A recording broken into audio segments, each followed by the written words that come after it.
It's budget time. You've been working on a provision in the supplemental capital budget for flood relief in the district. Is there any progress on this? Boy, that flood was just horrible. It was just horrible. Was able to get out there on that Saturday right after the flood. The flood ended up being on the same day of the year as in 1996 when horrible things happened there. So got out there on Saturday, and Jim and Virginia Romaine up in Waitsburg toured me around and saw some horrible extensive damage that was caused by 3 levee breaks. So there's a lot of work that has to be done on those levees. And part of that work is restoration. So they came up with a $100,000 shortfall to get going on some of the repairs. So it's a much needed $100,000. Then shortly after that, one of the commissioners from Columbia County was here, Chuck Ameren, and he brought up the fact that Starbuck had some real levee damage. And sure enough, they had $290,000 worth of damage, and they need $58,000 for the down payment to get it going.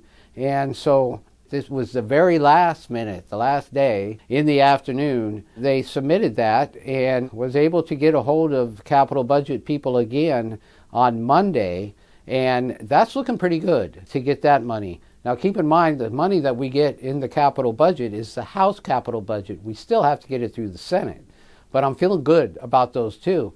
Walla Walla, they've got about a $2 million need for some of the flood damages and the down payments on those to get going on that through the flood relief.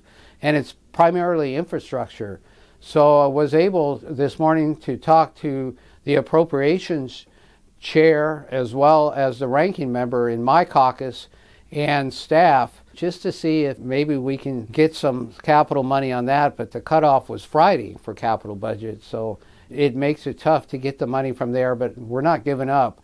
So there's more to come on the Walla Walla County request, but we're working on that as we speak. Earlier this session, Governor Inslee paused several transportation projects throughout the district due to the response of I-976. Now that the proposed supplemental transportation budget has been released, what's the status of these projects? Well, that, of course, is the $30 car tabs. And there's a whole lot of projects in our district that were put on hold. And, man, it's a huge concern for both Skylar and I. So what's been done on that is actually pretty good. I'm optimistic. It restored all of our priorities. And the number one priority in the district was I-12 for the 7th segment there that's being done. It's supposed to start on March 19th.